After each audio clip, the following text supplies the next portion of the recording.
Hey folks, Kilt-Man here. Kilt-Man at your services. How are you all? I've been all doing very well. Now, a vintage review of a classic horror movie, sci-fi horror movie, which set the tone for a fabulous film studio, a cult film studio, to then make many more horror, sci-fi, fantasy movies. Hammer Films in 1955 unleashed a creature feature, a groundbreaker in physical effects and themes and terror and an X certificates. Hammer unleashed the Quatermass Xperiment. Nigel Neil, Rocket Man Nigel Neil, a great writer, a great speculator, a guy that always said, I don't like science fiction. I write science speculation. I love ideas. I love this could happen. And if it did happen, how would we react to it? And I'll now try and turn this down a wee bit. It was getting a bit demonstrative. He wrote many scripts and screenplays for BBC and then for Hammer. And he wrote 3 Quatermass stories. Professor Bernard Quatermass, the Rocket Man, who sent things into space and brought things back which we didn't really want back, discovered things happening on Earth from alien sentience and invasions, and then ancient Martian influences in other stories. We're going to go into all these.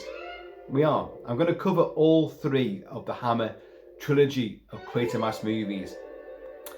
But Nigel Neil wrote this character and sold it to BBC, and they were outstanding TV shows, serials, which went very in-depth in character and explored Nigel Neil, real name Thomas Nigel Neil. Many people know him as Tom Neil, but you and me know him as Nigel Neil. He explored race memories and lots of how our superstitions came to be, influences from outside, and explored all these weird and wonderful body horror. In this movie in particular, body horror way before David Cronenberg ever explored it. And transformations, transmutations. Now, we'd had it back in 1941 and then a few years afterwards, of course, with the Wolfman. But that superstitious stuff, and Neil Matchett, I love the Wolfman, but Nigel Neil wrote a scientific kind of how man's tissue can be transformed into something else and then become something else. But all of his ideas had a foundation in ancient history and superstition, and he kind of like all your superstitions and fears and folklore, maybe it's because of this. It's genius. So, right, the Quatermass Xperiment, the X certificate, that's what he wanted. No sex, but horror, graphic horror. So it was on TV, it was a grand rip-roaring success, and then Hammer gets the rights to Nigel Neil's scripts, and Nigel Neil comes on board again to readapt his scripts for the BBC. They were like 6-part stories, massive, they were huge, but we got to condense this down to less than 90 minutes. I think director Val Guest's the Quatermass Xperiment runs about 85 minutes. So you've got to condense it down, but keep the gist of the story and the overall ideas and momentum going. Does a bang up job. Now, so this comes out in 1955, filmed October to December 1954. A great cast, a wonderful cast in fact, headed up by, because Hammer had to have an American in there, if not one, maybe 2. And so they get Brian Donlevy. Sorry folks, I call him Brian Donlevy. Everyone keeps correcting me. It's Brian Donlevy. Now, Brian Donlevy is the son. He's an Irish-American actor. A lot of gangster movies, a few westerns. You know, he's a rough, tough, you know, sort of customer. And but now in his 50s, when he made this, and a heavy drinker, he likes him already. I does. He's the son of a whiskey distiller, which is great. He wears a toupee, but you know, it's the way things go. I have no whiskey in the house right now to toast Brian Donlevy, but I've got some Fosters. Oops. Well, it's the way it goes. I've been out all day, so you know, and I've drunk a lot of whiskey, including some Irish. So it's all right then. We're okay.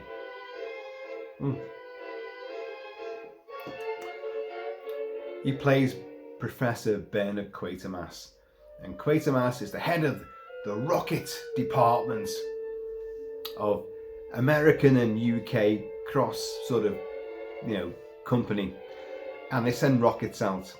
And his rocket, Quatermass 1, Q1, has gone 1,500 miles into space, but then probably gone even further beyond because they lose contact 57 hours in.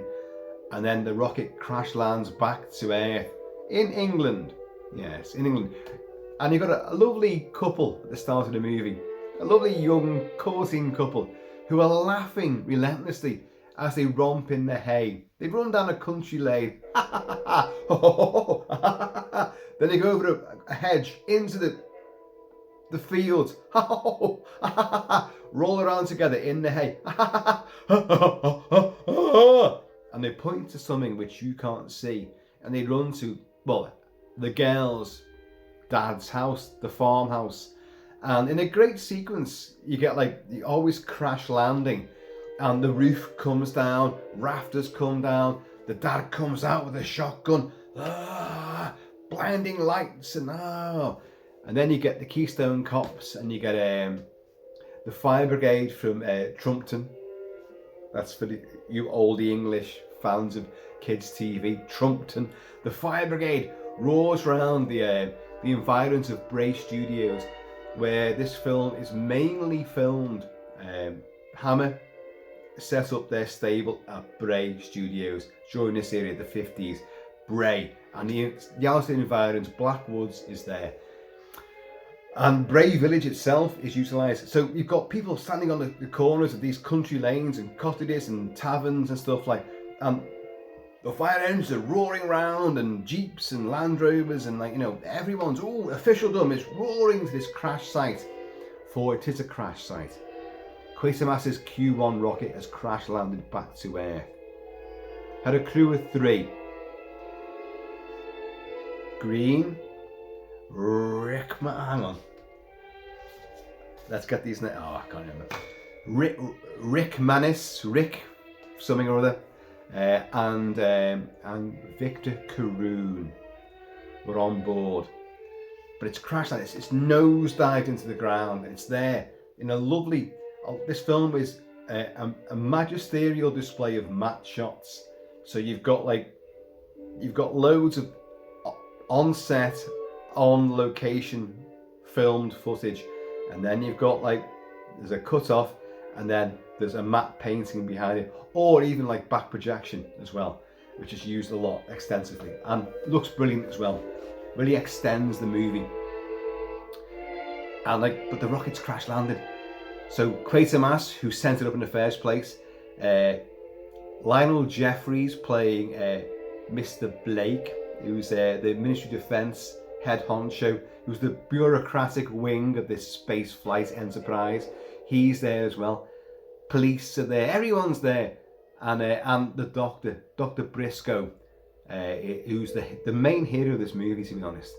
And they arrive, but and the wife of Victor Caroon. It's funny how the other 2 guys who are on board this thing, their wives or family aren't around or even mentioned at all, but she's there, and it works because He's the only survivor. And what happens is like, look, we can't open it because the pressure inside and the heat built up. We open it, they'll be incinerated. So they try to have radio communication. Nothing. And then suddenly Marsh goes like, no, I'm getting something back. There's a tapping sound. So Bernard Quatermass, Brian Donlevy. Oh, I'm going with the flow. Donlevy now. Like, well, who's there? Brian Donlevy speaks with like his top jaw and teeth are anchored, and he talks. No, don't tell me what I know. I'm a scientist. I know. I'm not a fortune teller. Just do it now. That's how he speaks, and he's gruff and curmudgeonly. He's a far cry from the guy that played Quatermass in the TV version of the Quatermass Experiment, who's far more humane and understandable, but he's also a bit of a toff and a proper British upper class English scientist. Having an American playing this guy, director Val Guest said, like, look, we want this to be more grounded. I want it to be, he's got his feet on the ground, and he's not a highbrow intellectual. He wants stuff done now or yesterday. I don't care if you're police, I don't care if you're army, I don't care who you are. I am in charge. And Brian Donlevy plays it like that. He's a right unsympathetic twat, to be honest. But he's great at the same time. So he's like, look, there's someone in there right now. So let's open it. We can remote control open the doorway. Get all your fire brigade hoses trained on that. And I'm going to give you the word, hose it down. And like, we've got to get him out. But they're all going to him like, but listen, you said if we open that door, they'll be incinerated. He said, yeah, but there's someone alive in there. In an hour's time, they might not be alive. Let's do it now. So they do. And the door opens. And an astronaut struggles out and rolls down the air. It's plunged into the air, this rocket. So there's a big, huge sort of cleft and a big mound of air. And he rolls down this, and it's our poor Victor Caroon, our sad protagonist and antagonist of this power play body horror drama. And they find him, they get him out of his spacesuit, they put him on an ambulance, and his wife's there. Oh, Victor, and all this like, and Victor's just like, and he looks awful. Played by Richard Wordsworth. Richard Wordsworth have been in several Hammer movies beforehand, playing a prisoner of war. Hammer did a lot of Japanese war movies, very nasty, very Yesterday's Enemy and Camp on Blood Island. He's in both of those, and he's wonderful.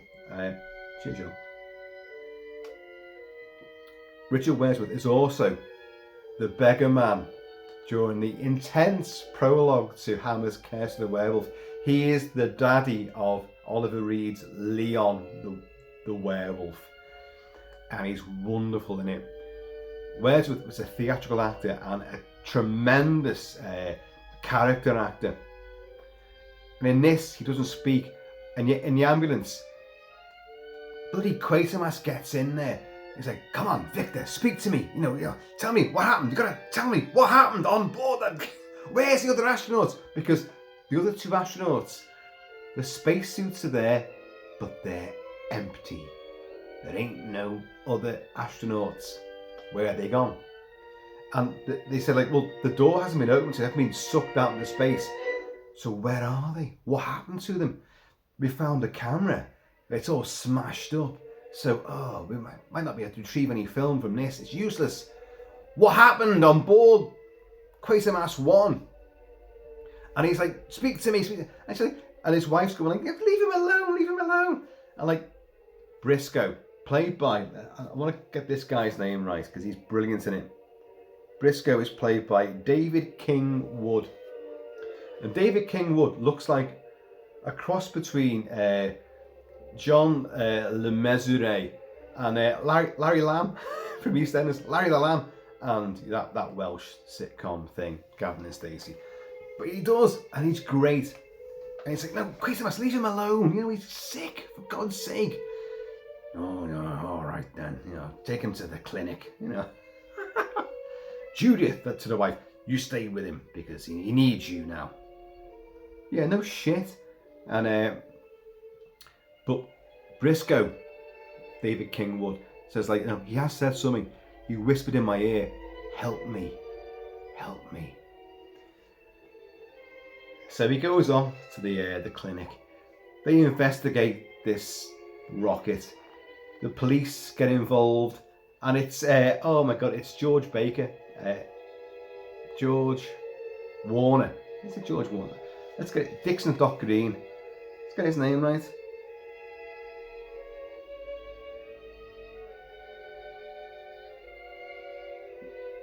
Jack Warner. Jack Warner. Jack Warner was in an alien movie called The Lamb, The Blue Lamb, and he's a Bobby on the beat who gets killed by a young, oh dear, I forgot his name now as well. Oh, what does it matter? And but they resurrected his character to play Dixon of Dock Green in a long-running TV show. He's Constable PC Dixon of Dock Green, and it became a huge family favourite. So at the same time, I think when he made this movie, he'd done season 1 of Dixon of Dock Green, and so he was a big name, and he plays the copper Lomax, the Detective Lomax. And there's a running gag in this that he's forever trying to have a shave and meet his wife for dinner, or have just be clean shaven. But every time he tries, something happens. He's got to stop and like, oh, it doesn't matter. A lecky shaver one time, but he has to run off again. He's using a proper blade, and he's like, oh, he's got shaving foam. Damn it, I've got to run off. The phone goes, you called here. He's like, oh, fucking hell. And his poor wife's going like, well, I was going to cook dinner. What do we do now? Do you a packed lunch? He said, no. Cook the dinner and cross your fingers, and I'll be back. He never is back. But he's there.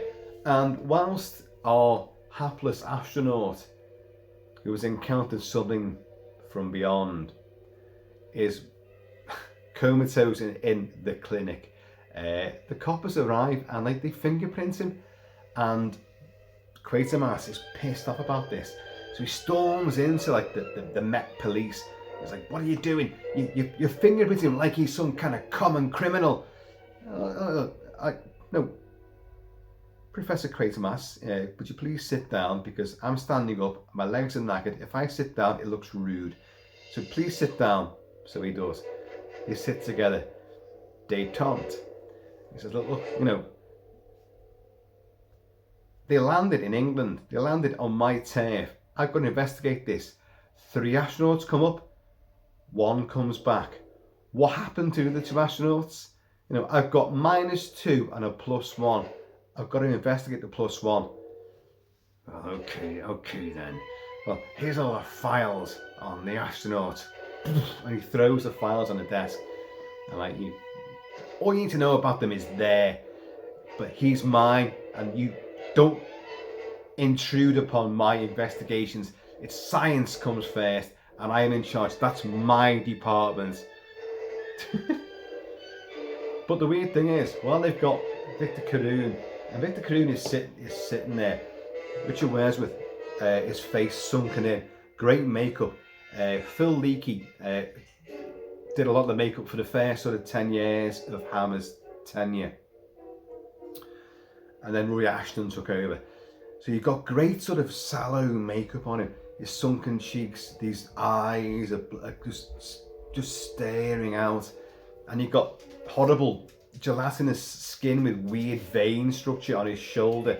His face is changing, his cheekbones are changing, it's all there. And my husky has just strode out here. I'll be back. Come on then.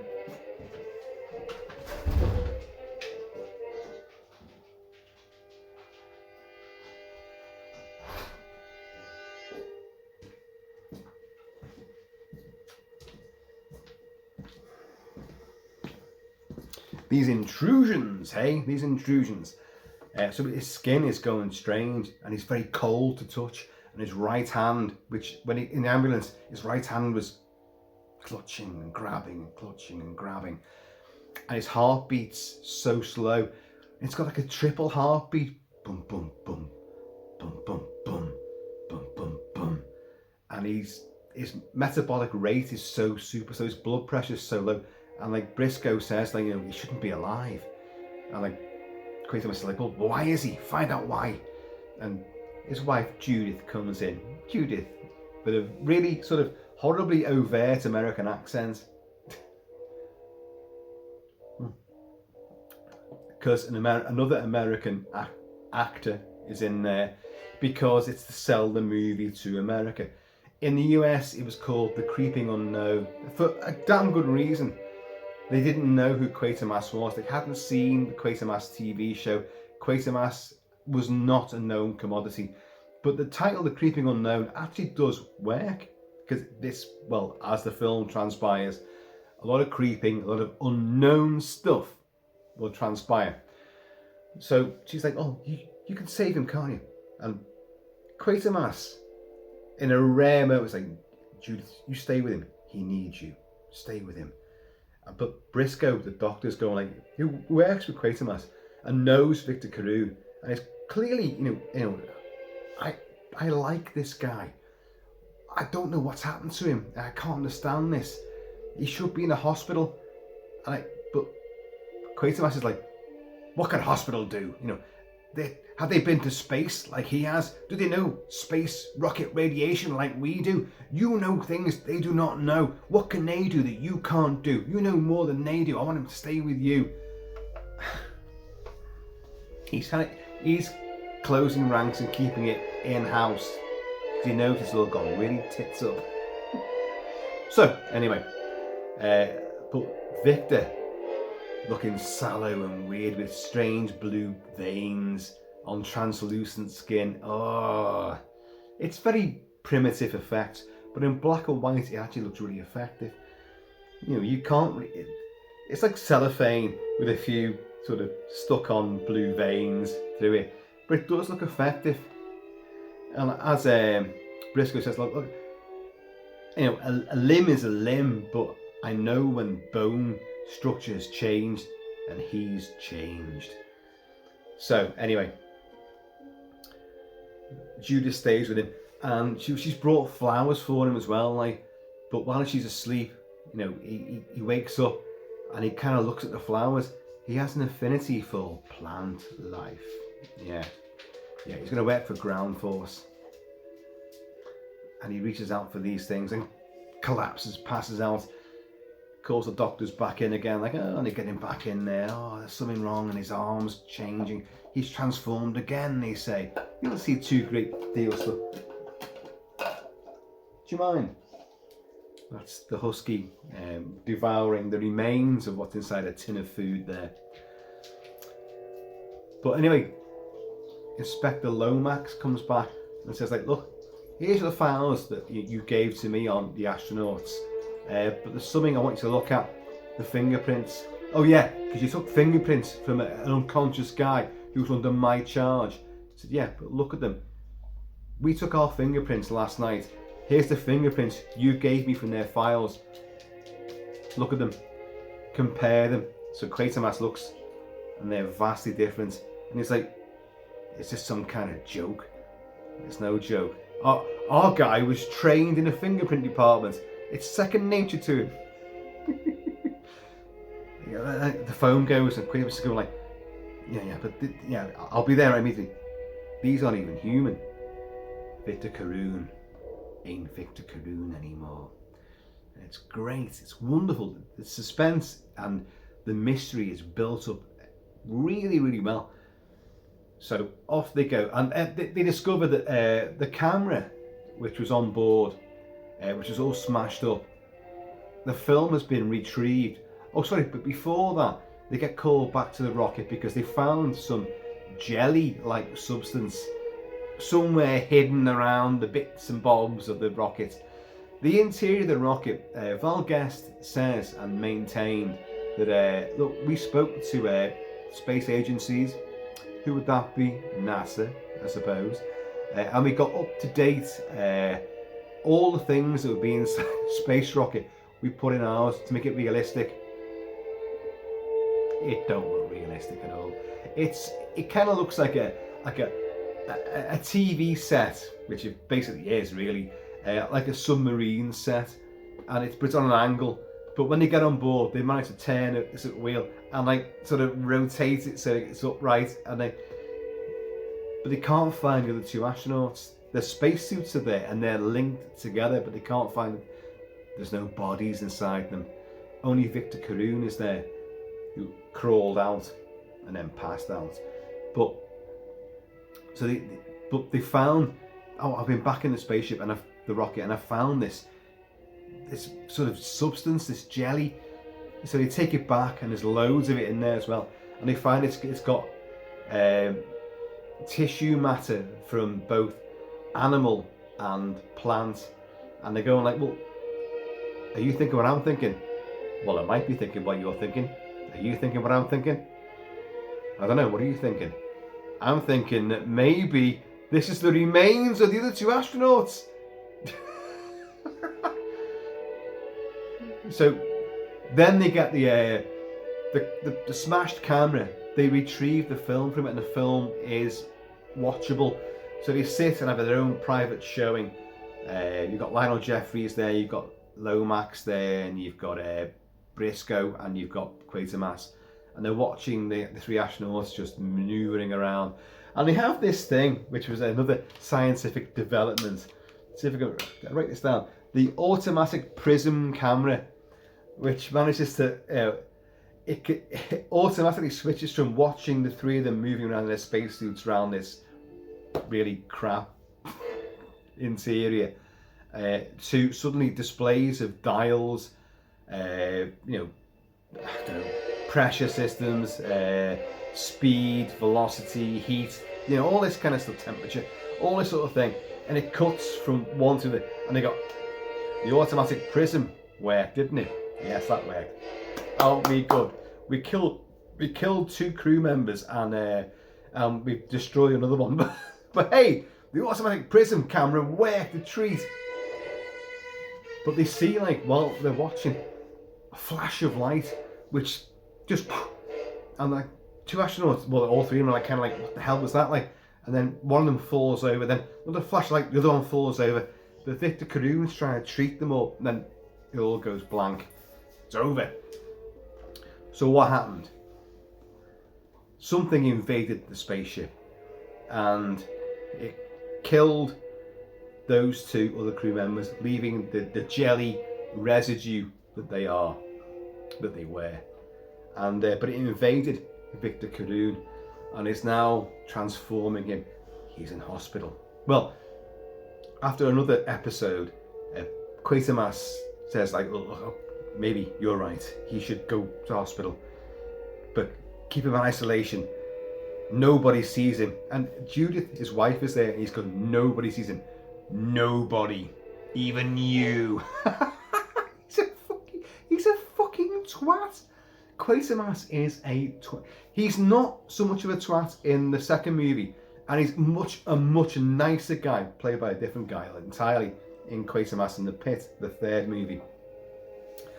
But Brian Donlevy is in this one especially, he's a fucking swine. But he finally relents. Yeah, maybe he's best off in hospital. Go on, do it. But isolation from everybody, including you, his wife. So he's in there, just again like his sunken cheeks. And Richard Wordsworth, soundless, wordless, but what an intense portrayal. Even just comatose. It's like he can't see us. He's not even thinking about us. But he does watch. When his wife moves, he kind of like, he's just like that, sitting in some kind of like surgical chair, staring blankly. But she moves, and he'll go like,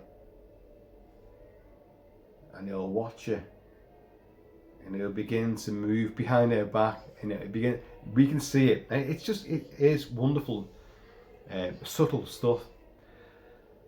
And but he's in hospital.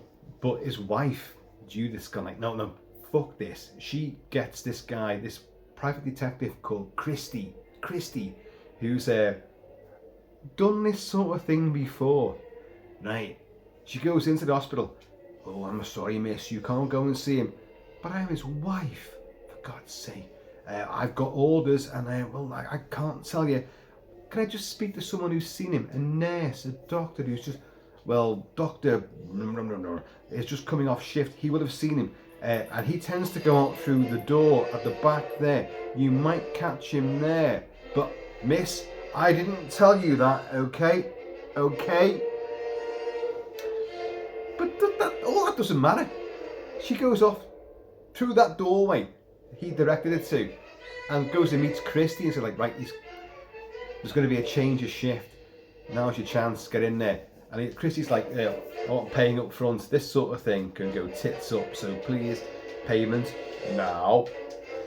And he puts a doctor's white tunic on, like, goes in there. There's nurses flitting about. He waits for his chance, gets in there, and he gets into Victor Caroon's room. And like, Victor, come on now. Your wife's waiting outside. Come on, get out of bed there. Come on, young man. Don't care what's wrong with you. There's a cactus. There's a cactus on the window ledge in Victor's room. And as he's like, come on, put your coat on. Come on now. We already know that right arm and that right hand, there's a problem there. Well, he's got problems everywhere, but this is the most signature. And whilst Christy's, I'll make sure the coast is clear and I'll get the lift sorted out. Victor, he's already been drawn to flowers that his wife brought before. And he goes over and the cactus, rage, poof, smashes that, and then fucking hurls this potted cactus against the wall. And then he hides his arm. And but he's again wordless, and Christy takes him out, gets the chair out. The chair's wedging the lift door open. Come on, get in here. Your wife's downstairs. Come on, we're gonna do this. Again, the door shuts. What's wrong with your arm? What the hell? What's wrong with your arm? Whoa! This big cacti clubbed hand comes out. Wallop! Next thing you know, the door opens, and there's a big rainstorm outside, and Judith opens the door, and there's her husband, Victor Caroon, super hero astronaut, Mr. Wells, forgotten about. Like, Victor, come on. He's just like, he recognises it, but he's just in his dazed state. Gets him in the car, and off they drive. Meanwhile, the nurse goes into the lift, trips over the body, turns around, sees it, but its face all like, and its body all desiccated. The life has been sucked out of it. So next thing you know, Lomax, Blake, fucking Brisco, and Quatermass are there. Look at him. It's like the life has been drained out of him. Like, but what happened? Now in the meantime, Caroon is with his missus in the car, and they're, Victor, I'm gonna take you away from all this, get you away from him. She's already had a lambasting session against Quatermass. You did this to him. It's like, but no, Victor sacrificed his life for the betterment of mankind. What mankind? For the betterment of the world. She goes, what kind of world? Your world, the Quatermass world. I'm gonna get him away from you. You're evil. And she fucking lays it down straight away to him. But they're in the car, and she's like, hey, I've got you away now. We're going to go back to America, and we're going to be great, and I'll get you the best doctors in the world, and we're going to be away from him. What's wrong with your arm? And he's staring at her. But Victor, what's wrong with your arm? And then the arm comes out, and she goes, and she screams forevermore. And he puts a raincoat over his arm, and he staggers off into the night, the London streets, panicking, gone. Police find her, inform our heroes, our scientific brigade, and say like, you know, but what did she say about Victor? Oh, she was babbling. They reckon she's going to lose her mind. She's gone. She's loopy loo. And well, what did she say? Oh, just babbled about this hand, this deformed hand with spikes and almost like a cactus and Lomax. You know, Jack Warner, Dixon Doc Green goes like, hang on, and they go back to the hospital room where Victor was in, and he goes, there was a cactus on that window ledge there, and there's bits of like broken crockery from the plant pot, and they go and find it, and they'll go, yeah, and they'll like, hang on, how can that be? But piecing it together, he's transforming into a plant monster, a cacti monster. So that the manhunt is now on. Victor staggers into a chemist, which is just shut, and he barrels his way in there. On the doors, like he's still got his overcoat round his deformed arm, and he's sweaty and he's horrible and all that. And the chemist opens it, like, all right, come on, governor, we're closed. What's the matter then? Are you in some kind of pain? And Victor's like, he's looking at all bottles behind the counter of, you know, antibiotics and chemicals. No, like that. And the guy's going, what is it you want? Are you in some kind of pain? Is it your arm? Show me your arm. And then the arm comes out, and he goes, in a really arch bit of massive overacting and quite an over stylized kill as well. He just goes, "Ah!" over the counter like that as this thing comes down. So the police get reports of like prowlers around the area. So they all descend upon the chemist, and they're in there, and Brisco, the doctor, who's the sympathetic guy. Brisco's great. David Kingwood and Quatermass are there. By the way, we know him as Professor Bernard Quatermass. Quatermass. In these movies, these first two, it's Quatermass. it's said so quickly. Quatermass. Okay, I thought it was Quatermass. No, it's pronounced Frankenstein. By the way, me and my son saw the 50th anniversary presentation of Young Frankenstein this morning, and wow, fucking awesome. Yeah. Well, are you not Frederick? No, it's pronounced Frederick. Well, shouldn't it be Frederick Frankenstein? No, it's Frederick Frankenstein. And you are Igor. No, it's pronounced Igor. Fucking genius. I'll be covering that film soon. But so that, what was he doing? Why did he come here? Now in the film, it's not kind of made too much sense of. In the TV serial, it is, because what you're getting is the other two astronauts have the alien entity, whatever it is, we never find out what it is really, has consumed them and then possessed Victor Carroon. So he has elements of their consciousness, and one of them on board was a chemist. So he goes to the chemist shop, to the pharmacy, to try to make a chemical to kill himself and put himself out of his misery. And when they get there, after he's killed the other guy, they find like a bowl where he's put chemicals in, and he's used a poultice, and he's trying to create something. And they've got, Quatermass is going, well, Quatermass is going, what was he doing? And I think he was trying to accelerate the transformation process, or try to kill himself. And as they're doing this, one of the coppers goes, hang on a minute, there's something over there. There's a door with like someone's clothing hanging out the bottom of the door. So they go, shh, shh, shh. And Lomax, Jack Warner, it's like, calls to come to me, it's like, come in, shh, shh, keep it quiet, go on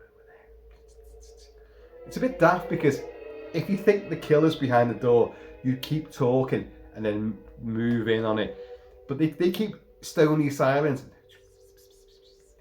And like, Quatermass goes, and he opens the door, but it's not Victor Carroon, it's the chemist. Body comes out, and half his face is all, and eyeballs gone, and it just, yeah. Phil Leakey's great, very proto sort of makeup effects, but still very effective. And he's there, and I go, oh my God, you know, what happened to him? He's absorbed the life out of him and all this. So the manhunt increases. In the meantime, they found that jelly on board the spaceship. Hang on a minute. No. They found that. Oh, forget about that. I've put two things together which actually don't add up, but it is what it is. Victor has now sought the refuge of a narrowboat off the Thames, and it's in the East India docks. And they filmed it there as well. It's genuinely there. And he gets on board this, and he just crashes out. You know, there's been sightings of him everywhere and all this, you know, this wanted man thing, swamp thing, basically. And he's transforming all the time. And again, Richard Wordsworth's face and the anguish and pain and the sympathy, it's really, really beautifully portrayed, and you feel bloody sorry for him. He's horrific, he's a murderer, but you know that's not him. There's a semblance of humanity left there. You know he's being taken over. You don't understand why or how, but it's happening. But there's still a man in there somewhere. So he seeks refuge. A bit like Videodrome. In fact, there's a lot of Videodrome in this movie. So again, David Cronenberg and The Fly and all his body horror movies owes a massive debt to this movie. And I'm sure David Cronenberg would actually agree to that. He wouldn't deny it at all. This film set body horror and transformations in motion. Nothing supernatural. It was scientific and really done in a kind of like, I don't know, documentarian style. Val Guest films, cinema verite, handheld cameras, overlapping dialogue. He did it like it was a BBC newscast, a police procedural. You've got loads of radio broadcasts. Police are going down streets and like, can you join the river patrol and this, like, sirens are going, like, and like you've got a lot of this, and it's filmed. Although it's very cinematic, it's also filmed in a sort of, it is like a documentary. It's like a newsreel. It's very vivid in your face, and yet some shots are really gloriously cinematic, tracking shots and slow drawing in shots going into things. Well, we'll come on to that. So he's on this narrowboat and he sleeps overnight. Next morning, little girl with a pram and an air doll. Who's the little girl? It's none other than Jane Asher. In her second movie, Jane Asher. Glorious with her. Wasn't she a former Mrs. Paul McCartney? She was also in The Mask of the Red Death with Vincent Price, Roger Corman, Edgar Allan Poe. Classic. I have reviewed it. And she's awesome. She's a little tiny girl in this. We won't go and play with the girls because I don't like them anyway. She's walking a doll in this little pram right down by the canal, East India docks, and she's there and she sits the little doll up. We're gonna we'll make some tea, we'll have breakfast and all this. And of course, they hear a noise on the boat. Well, that'll be the rats. And then Victor Carroon comes out. She turns around. Oh, we thought you were a rat. Do you want to come and have tea with us? And the innocence of a child. Now, Val Guest says, I was not aware of James Whale's Frankenstein, 1931, Boris Karloff, where Boris Karloff's monster meets the little girl who's chucking petals into the lake, and he's nice, but he doesn't understand, and just picks up the little girl and chucks it in and kills the little girl. But he doesn't do it on purpose. No malevolence. He's just a child in his own mind. let's see if you can float. And it's a classic sequence, cut out of many versions for many decades. But now, any version you watch of it now has got the full thing in it. And it's very tragic, it's horrible. The father carrying his daughter's body back through the town. And it's really heartrending. And this scene plays into that, because you've got an innocent little girl who, doesn't see him as being a monster. His arm's still covered. He looks bloody atrocious, but he doesn't see that. Sit down, Jonas, we're gonna have tea. And he's like, and he smiles, and you can see that he doesn't want to hurt her, but there's a confliction there. His humanity doesn't want to take her life force and get her juices out of it and make his mass even bigger. Doesn't want to do that, but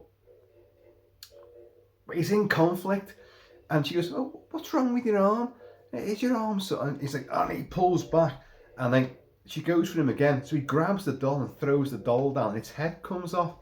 And it's, you know what, Gene Asher, Val Guest said, like, working with kids, you've got to train them, and they don't do the right thing, and like you've got to treat them with kid gloves, obviously.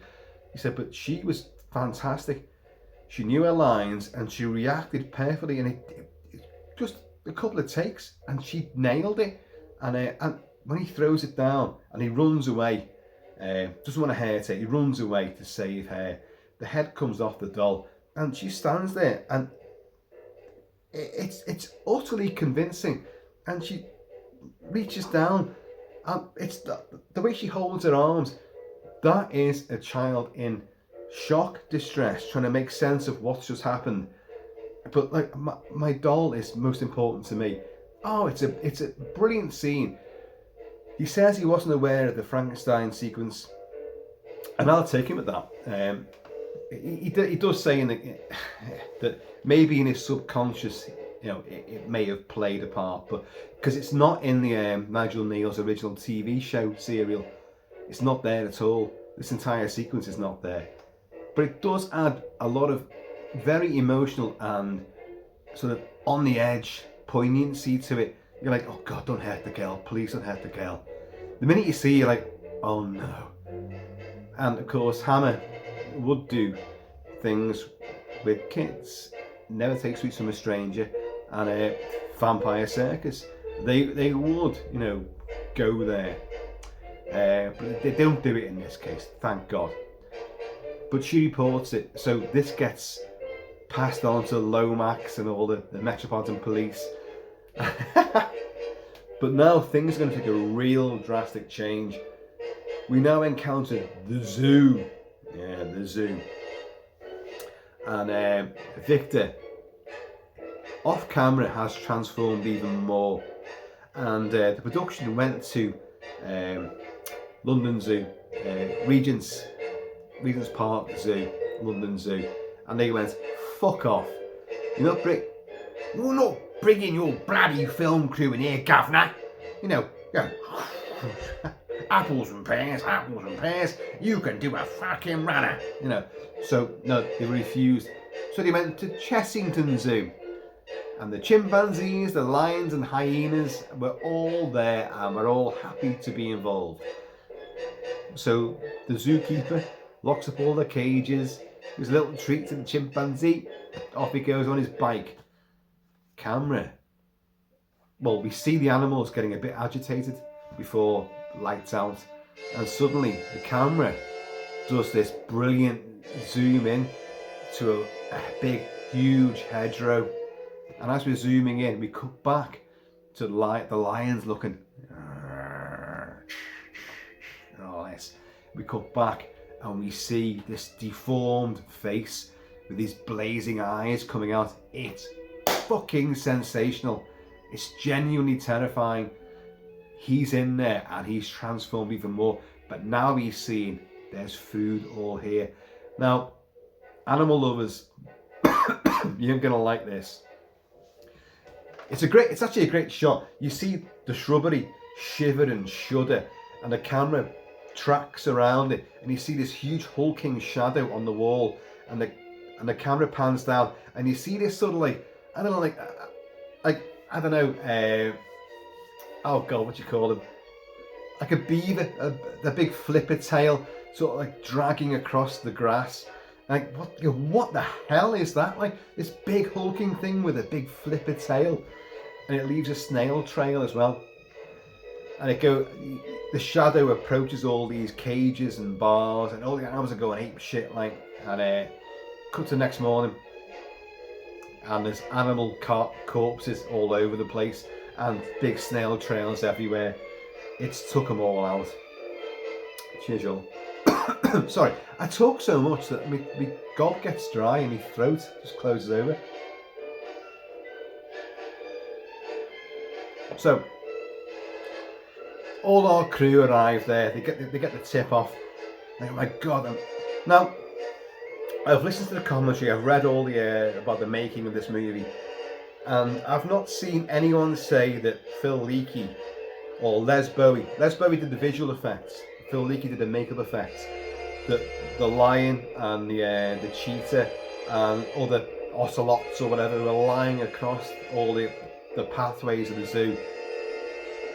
You didn't kill animals. I know you didn't. They look bloody convincing now. You didn't. Did you just tranquilise them? Or are they just stuffed makeup effects? I don't know.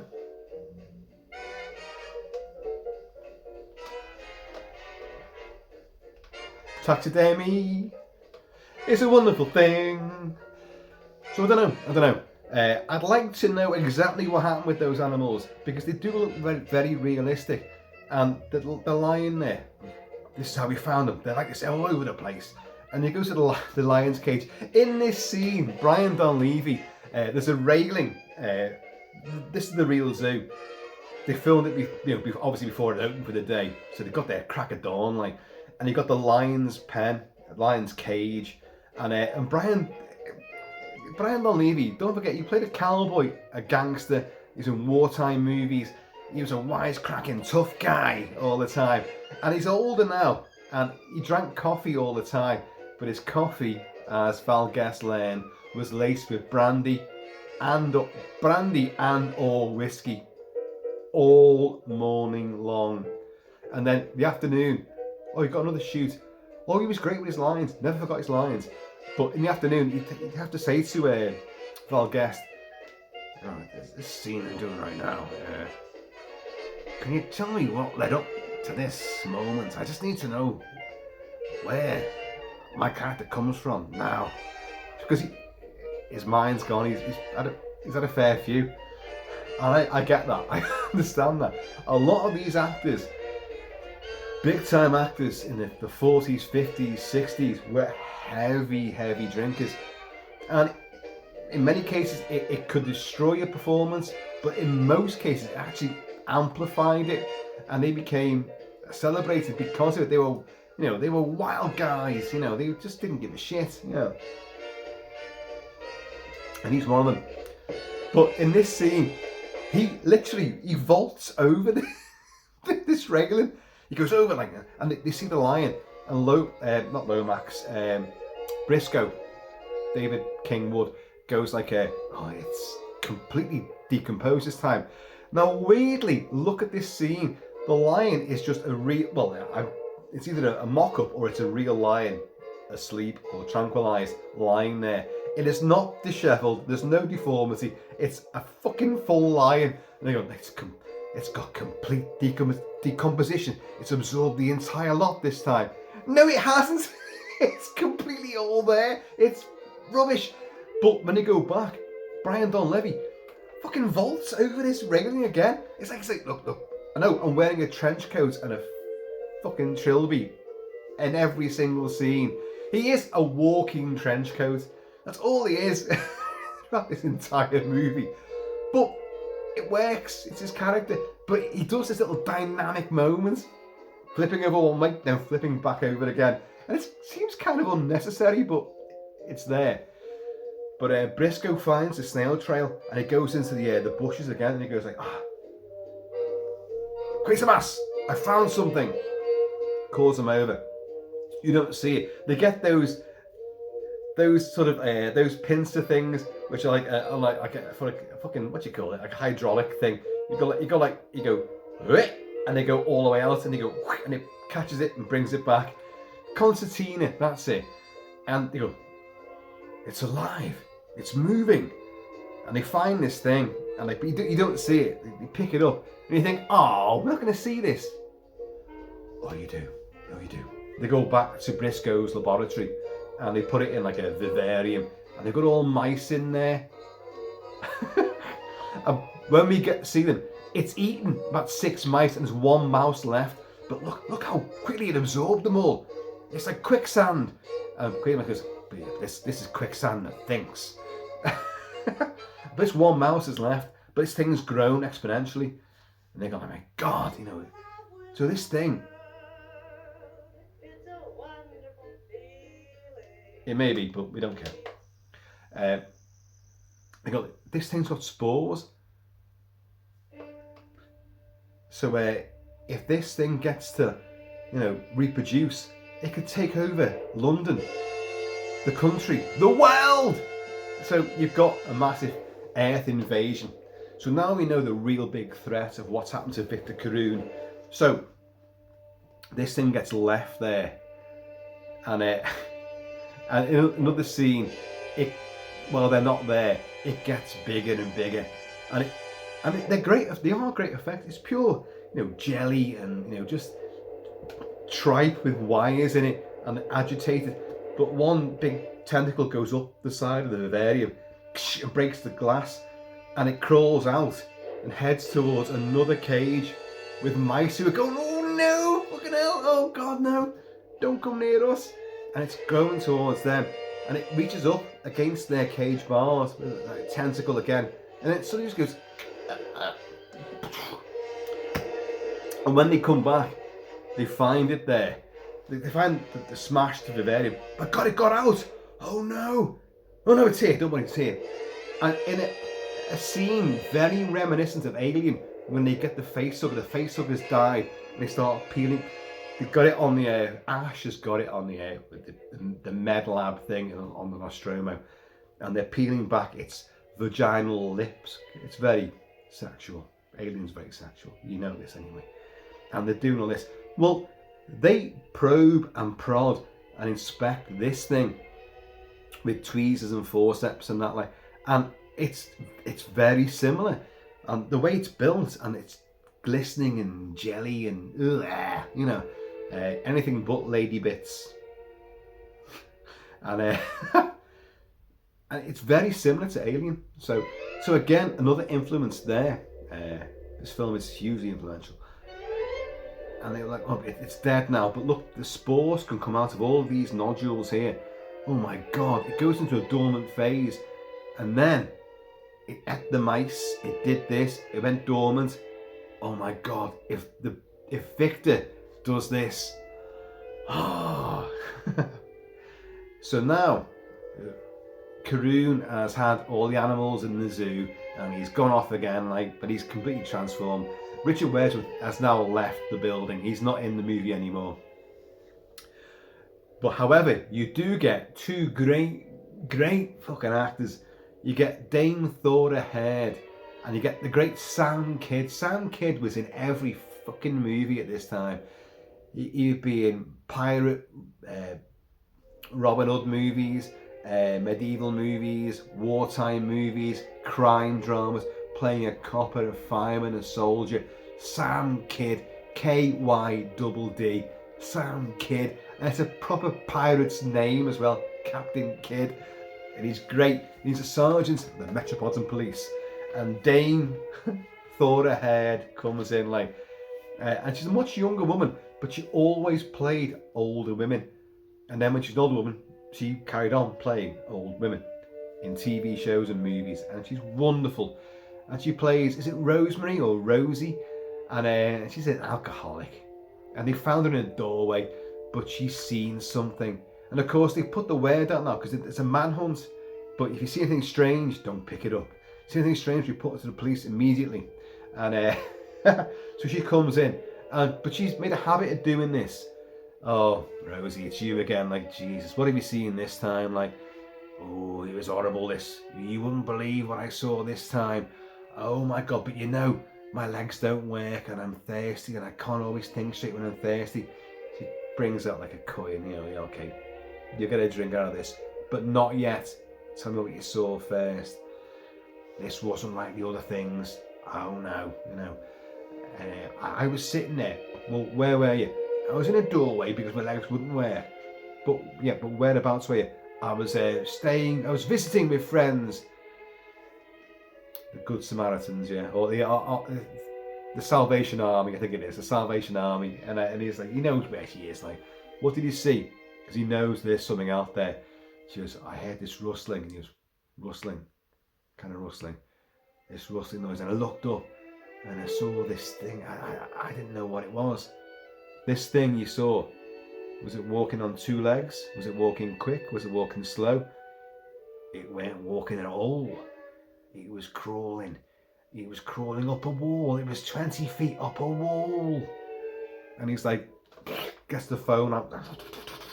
Yeah, no. Where was it? She's like, are you saying this wasn't one of me gin goblins? A gin goblin? Oh my God, I fucking love that. A gin goblin. You know, the alcoholic visions that some people have. I don't have them. My visions extend to, like, I look in the mirror and I see Brad Pitt looking back and go, okay, I'll have another whiskey then. Great one. It ain't whiskey, but don't worry. I'll get by. And then he goes, yeah, it was real. I think what you saw this time, Rosie, was genuinely real. And she goes, oh, my legs. She passes out. So they converge, another real London location. And they've got this snail trail up this fucking 30-foot wall. So they erect a ladder there. And it's Brisco, David Kingwood, has to get up the ladder. And apparently he didn't like that. He's gone like to Val Guest, fucking make sure, you know, there's someone underneath this. Hold that ladder. I don't like doing this. And he straddles the lip. He goes, yeah, he was definitely up here. But the trail stops here. Why would the trail stop there? Did you run out of snail juice? I don't know. We're heading to the big finale. The big finale. Westminster Abbey. Now, only a couple of years before you had the coronation. And so Westminster Abbey was huge in the lexicon of the people of the UK. So to use that would be great. So Val Guest wrote to Westminster Abbey and said, like, because in the TV show, and Nigel Neil's original script for the TV show and for the movie, it culminates in a finale at Westminster Abbey. And he wrote to Westminster Abbey and said, like, can we film there? And he always said, he's dead now, of course. He always said, like, I wish I kept the reply that I got, because they told me in no uncertain terms, categorically, no, you can write religiously fuck off. You will not film here your horror movie. So it didn't happen. Now, there are conflicting reports on this, folks. Val Guest himself has said in commentaries and interviews that they did film the exterior of Westminster Abbey. They did not. His memory was old at the time. He remembered a lot of things, but he was wrong about this. They did not film the exterior of Westminster Abbey. They mocked the entire thing up at Bray Studios. They mocked the interiors up and they mocked the exterior entrance, and they used extensive matte backgrounds and back projection to do the higher up bits, the big spires and the stained glass windows and the big concrete stone curvy bits, you know, the big high bits and bobs. They did not film it there at all. But why is it there at all? Well, Victor Caroon heads there, but what's happening there? There's a big which was a genuine thing, a restoration of Westminster Abbey.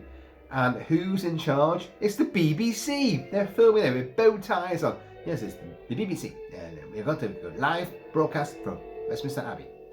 And it's Gordon Jackson. Upstairs, downstairs, the professionals, A Town Like Alice, Gordon Jackson, The Great Escape, you know. Thanks.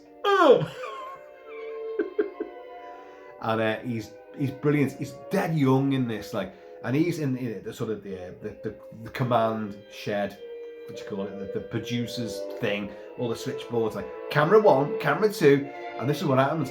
Camera 1, we're going to start filming now. Camera 1. Camera 1. Where's he's Scottish? Where's camera 1? What's happened to camera 1? Where are you, man? And it cuts to camera 2. And they're looking at a body on the deck inside Westminster Abbey. And he's like, what the hell is that? Is that a body? Yeah, he's died. So he Gordon Jackson fucking runs out of the camper trailer thing. Runs in there. What's happened, man? And he goes, he's dead. What? You mean he fell? No, he was. I'm giving them Scottish accents now. No, he was dead before he hit the floor. Yeah, we know what's in there. And our boys have realised what's happening.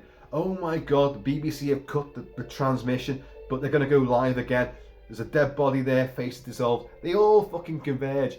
You know, we're going to take over this TV show. You can't film in there. What do you mean? We're live, and there's a big confrontation. We're filming live, and the broadcaster is there. There's a fucking body next to him. He's still like, yes, 15,000, sorry, 500 years of history in this building, and we're bringing it back to its former glories. Dickie Bow and all that, dead body over there. Don't show that. But Lomax runs in there, and you know, but we're filming. Not anymore, you're not. We're going to shut this down. And suddenly they go back to the head shed, and the camera cuts to camera 3, and there's this huge octopoid monstrosity sitting atop the scaffolding with a big eye. And it's pulsating, and it's got its tentacles are giving it loads. And they're like, cut the feed! Don't broadcast this! Cut that! And they turn that off, like, and Gordon Jackson's like, what is it, man? It's fucking brilliant. Again, Les Bowie does the visual effects, but Phil Leakey did the effects. This film was made for 42, maybe 43,000 pounds, English pounds, back in 1954. Right? And there was no budget for the makeup effects. Nothing.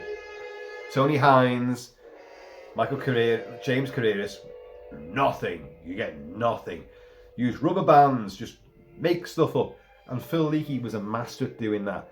So he had like an inner tube of a bicycle, pumping that up. He's got tape and lassie bands and wires, and he's got tripe. He's got loads of rubber and tripe shoved on top. And you know what? It looks great. I don't care. You see stuff these days. The film Slither has some of the greatest with Nathan Fillion. Great film. No one ever talks about it, but it's fucking awesome. Has a great tentacled beastie, which when you see it in the distance, they kind of look across the fields, and it's just this huge lump with tentacles going, and they go like, you see it go across the screen in the background. But it's genius. If you are confronted by a huge tentacular, you know, octopoid monstrosity, what are you going to do? You're going to go, that's fucking real. You can't catch me. I'm on the land. And it goes boing. Well, that's this thing. You know, and I love it. It's sitting astride the scaffolding. And all of its bits are moving. Tentacles are all wobbling. Its head is pulsating. There's a big eye there. And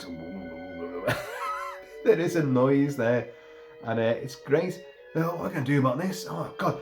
And so you've got Lomax, Quatermass, and you've got Brisco. Brisco's going like, but we can't blow it up. What if we use dynamite? You just blow it even further. You're going to just disperse it everywhere. It'll take over the world. We've got to think of something else. electricity. What about electricity? So why don't we do that? Why don't we divert the entire national grid to here? But that will mean shutting down the rest of the country. Do it, man, do it, otherwise we're all dead. So they call Battersea. And Battersea turn off every bit of electricity to all, well, I think it's meant to be the country, but it just shows various environs of London. And then they divert all the power. You've got these little commando guys, BBC fucking special forces, come in underneath this thing and attach wires and cables to the scaffolding and anchor them all in and then crawl back again. Right, pull the switch now, do it now. And there's some great camera work again. And I did not write the hang on, I'm going to get this guy's name. I'm going to do it now. Director of photography was Walter Harvey. Walter Harvey. His camera work in this movie is excellent. Tracking shots, handheld cinema verite stuff. Brilliant. That move into the face in the bushes is outstanding. The shadow play, the evocative stuff of the real locations, it's brilliant, brilliant. And what people running out of the Westminster Abbey, mocked up in Bray Studios of course, running out and the camera follows them. They run towards the camera follows them, then comes in front of them as they run round a corner and behind vans, and the camera follows them again from the other side of the van. Superb, superb stuff. Get you in the moment, get you in there. And comes out right, switch it on, plug it in, do whatever. Now! And they did fire electrodes through this gelatinous mass, which sparks and smoke and steam. And you know what? They do like an unearthly shriek of howl of agony, but they put a human scream in there as well. Now, if you watch The Thing borrows massively from this, massively, visually, thematically. Yes, I know the John W. Campbell's novel was written way before Nigel Neil's screenplays for these shows and movies.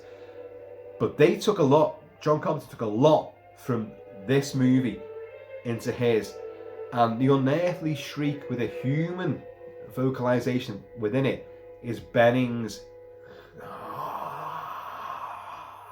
With them big, that's me doing the big thing hands. My God, what was happening to him?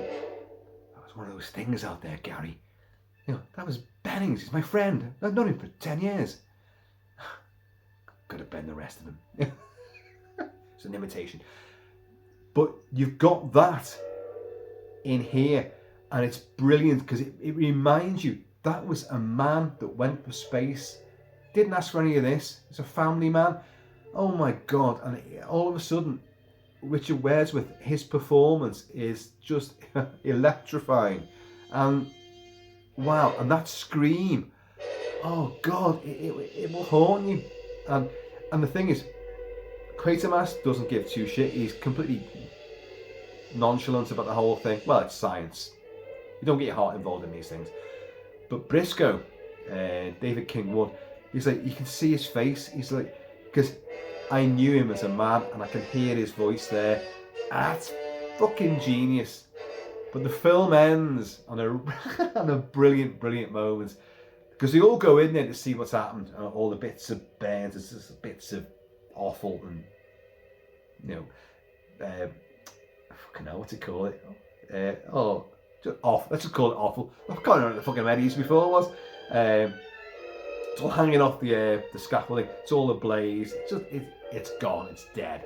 And they're all like, "Is that it then, Quatermass? Is it over?" Quatermass just like walks off. Great final sequence where he just strides out through all of the interior of Westminster Abbey, Bray Studios. Strides down. People running up. Is it over? Is it gone? What are we going to do now? Ignores them all. Ignores everybody. Lionel Jeffries, Blake, the Ministry of Defence guy, comes in. So are you happy now? Is that it? Is it all over? What's going to happen next? Ignores him, walks straight past. Walks out to the street, and one of his lackeys says like, "Well, Professor, what happens next?" What happens next? We start again.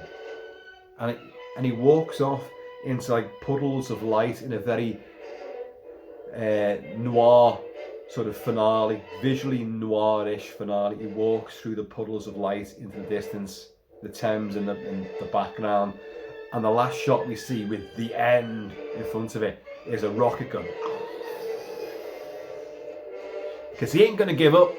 No. Old Professor Bernard Quatermass ain't going to give up. Now,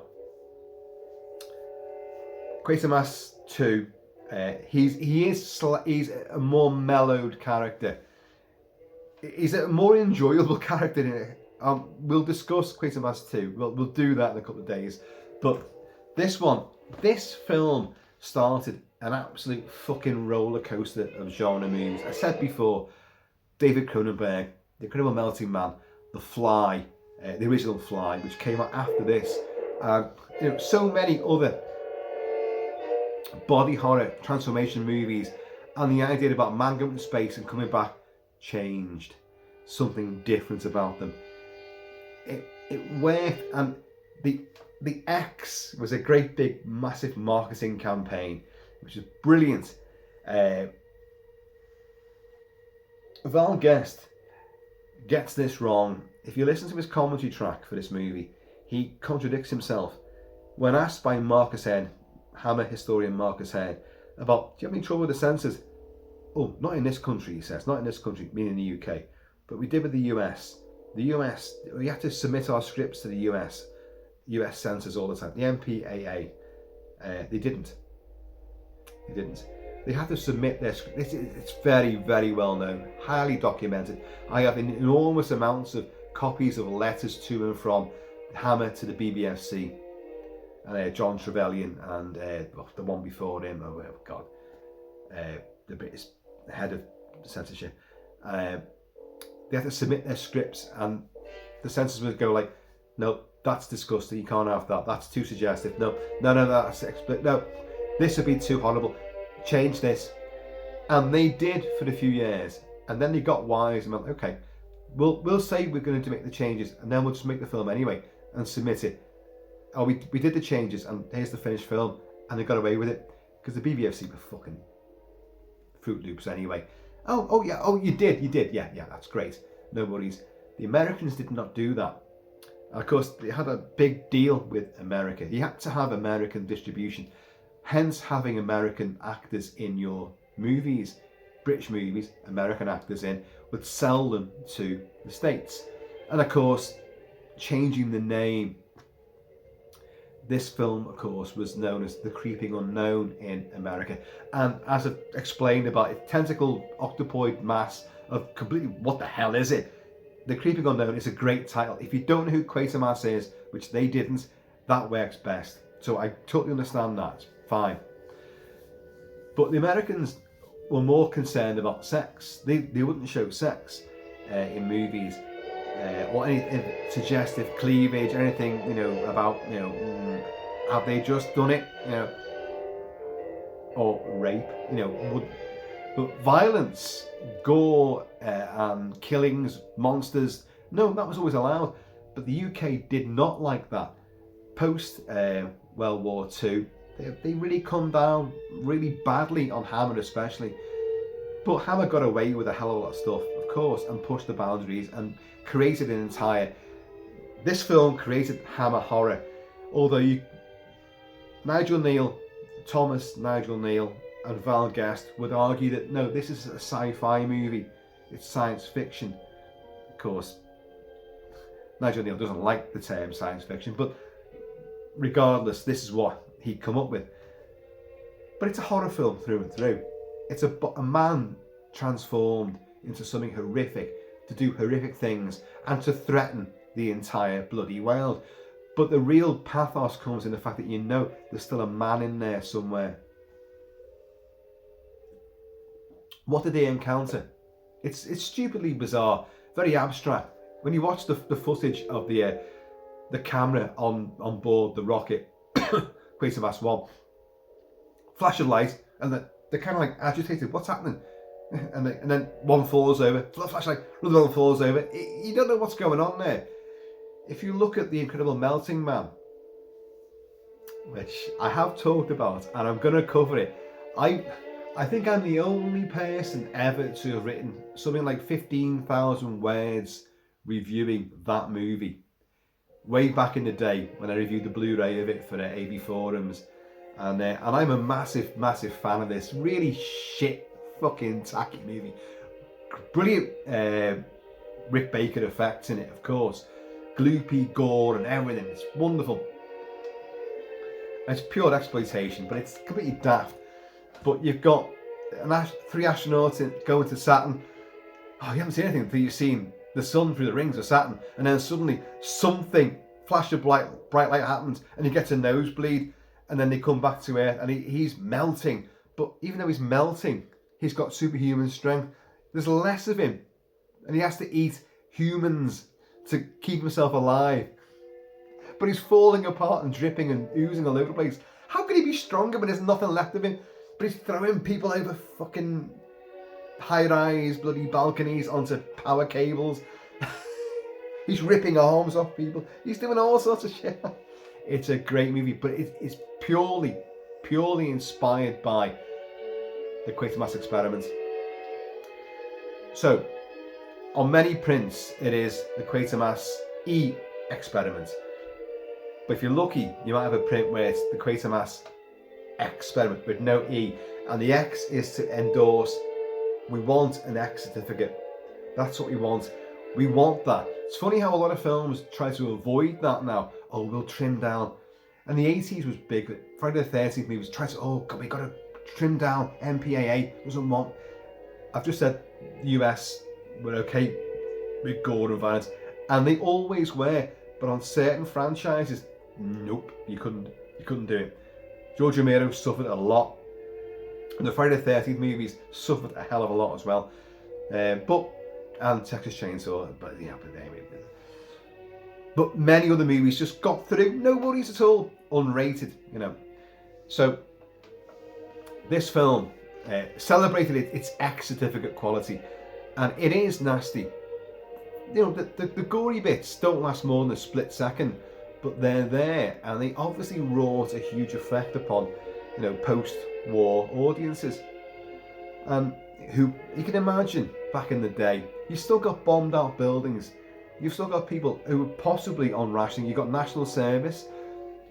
There's a lot of wartime references to this. Some of the streets you can see in the background as bombed out buildings, and it adds to the evocative nature of London at that time. So you can imagine like courting couples watching this, and yeah, it would really work. You'd have the universal run of movies from the 20s and 30s and into the 40s. So you went through the First World War, and well, after the First World War, and then you enter the Second World War, and then horror films are massively frowned upon. We can't show explicit stuff in it. People don't want to be reminded of wounds and injuries and trauma. So keep it nice and light. Throw Abbott and Costello in there as well. Make it a comedy. But then Hammer went, no. We're going to tell a story. And the story happens to have someone transforming into a great big plant mutant monster that absorbs life from other people and increases in mass and is fucking horrible and nasty. And it worked. Now, James Bernard scored this movie, and it's wonderful. Of course, James Bernard is the demigod of Hammer musical scores. Dracula, Frankenstein, and I have Quatermass. Doesn't quite work that way. I have all the scores to the 3 Quatermass movies. And yes, regular viewers are going to go, oh, I know what you're going to say now, Kilt-Man. Yeah, I know, I can't play them. I would have been playing the score for this movie throughout this, but I can't because it's locked on a fucking hard drive, which at the moment I still haven't accessed. The PC's died, but it's all there. It's on Amazon. I've got it.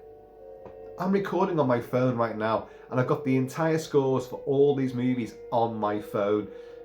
But I haven't worked out a way of playing the music from my phone whilst recording on my phone. I don't think you can do it somehow. But it's great. It's a great score. It's based around the weird heartbeat of Victor Carroon. This sort of triple heartbeat and slow boom boom boom boom boom boom. But then you get the typical James Bernard, stem and drang comes in, and then the rush and pell-mell stuff, and it's brilliant stuff, really exciting, really adds to the entire movie. Effects are great, performances are great, score is great, the visuals are superb, and the story is electrifying. Well, it certainly ends up that way, but wow, what a great movie. The Quatermass Experiment, you have to watch this, you have to enjoy it, and you will not fail to see how its tendrils have infiltrated and impregnated the entire genre. So many other films have took something from this movie, which was a groundbreaker. Yeah, everyone goes, oh my god, it's the Curse of Frankenstein, it's what brought Hammer, to the world's attention. Yeah, it did. But they did it before. They broke the mold with this movie. Science fiction and horror in total cahoots and making a shocker of huge proportions. And the Quatermass trilogy really works on all cylinders. Quatermass 2, which we'll explore very soon, is outstanding. Quatermass in the Pit is, well, it's the one we all go to. It's the colour one, it's more florid, it's the score, not by James Bernard, it's by Tristram Carey. And I say I've got that score as well, and it's a great score. You've got Barbara Shelley in there, Andrew Keir. It's a wonderful movie. The TV shows are also worth looking at. You've got 3 different guys playing Quatermass. I forgot the first 2 guys, but Andre Morel, who's in Hammer movies as well, Plague of the Zombies especially. Oh my god, he's fucking superb in that. He plays Quatermass in Quatermass in the Pit, and it's a brilliant adaptation. They're much longer because they're TV shows, so you have to realise that Nigel Neil had to condense his 6-part or 3-hour, was it more than that? About 3-hour TV series, which were filmed live as well, to an 85-87 minute movie in 3 different cases, but still keep the characters genuine and alive and keep all the major set pieces there. And he does it. He does it brilliantly. The TV shows, the TV series are brilliant, and I recommend, and you can get them. I've got them all. They are outstanding, but they're very much of their time, and as enjoyable as they are, they're hokey as all hell. And the films, I think, really do leap beyond. They condense down a lot of stuff, but for the better of the story and the narrative. So I think it works. But Quatermass, he's a twat, Science comes first. If he's going to give up his life for the betterment of the world, what world? Your world? Quatermass's world. You are a bastard, Quatermass. I'm going to get away from you. It's funny how this one really does show him up to be like a bit of a swine. And you kind of still like the guy as well. But he's not it's his movie, the Quatermass Experiment, because he started it. His fucking rocket ship. But it's an ensemble piece. Lomax, Jack Warner. I'll forever get his name wrong. Jack Warner is brilliant. And he forgets to shave properly. And you see him with half stubble as well. Like half, hot shadow. It's a great little character trick going through the movie. It makes you warm to him. And he is funny. Look, I'm just a, down to earth sort of guy. I don't know about rockets and space travel. I just believe in God and the Bible. Which is something that Nigel Neil was always in sort of conflict with. Our race memories, our religion, they could be born out of something else. Chariot to the gods, man, you know.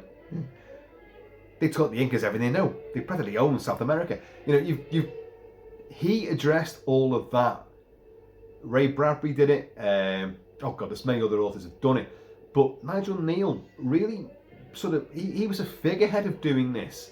And he put it up there, not just in books, but screenplays and TV, but movies. And he really punched this to the masses, that maybe what we believe is not what we think it is. It's from other races that have brought that here, and we've over time have made this into our religions. It is clever. I can't go into it all right now, but I will do with Quatermass and the Pit, because that's the real epitome of what I'm talking about.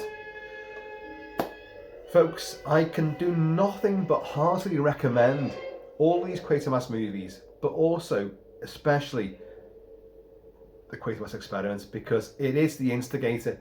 It is the one. Hammer had done war movies and thrillers and chillers beforehand, but this is where they embraced two genres, sci-fi and horror, and meshed them together and created something which, well, the world had not seen before. Yeah, Frankenstein and the Frankenstein movies, you know, life from lifelessness and all that. No, that's Star Trek, that's Genesis. Dead bodies reanimated. It is sci-fi, it is as well. It is. But this takes it into space, goes further beyond, and it brings in all aspects of human nature and psychology, and it brilliant. So you've got cinema verite, you've got great overlapping dialogue, you've got great scares and shocks, you've got a wonderful story, very fast paced, you've got police procedural, but also you like the coppers. They're not just standing there with the big fucking, you know, Bobby's helmets on. Like, they're all characters, and they all have a bit of interplay, and they're funny, and you can relate to them, and they love the population, the locals. You know, this time, you know, I believe you. What, you mean it wasn't a gin goblin? Guys, I love that. I want to see a gin goblin. I do. I just see whiskey warlocks and lager louts.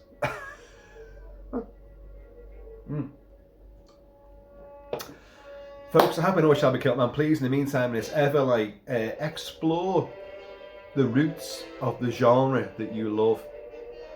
Never turn your back on it. The films you're enjoying right now, they didn't come out of nowhere. The seeds were sown decades and decades ago, and they're not doing any better these days. They're just trying to copy what was done a long time ago, when they were real groundbreakers and shocked nations in between time. So please, keep it Celtic, keep it Celtic, and I'm going to see you all later.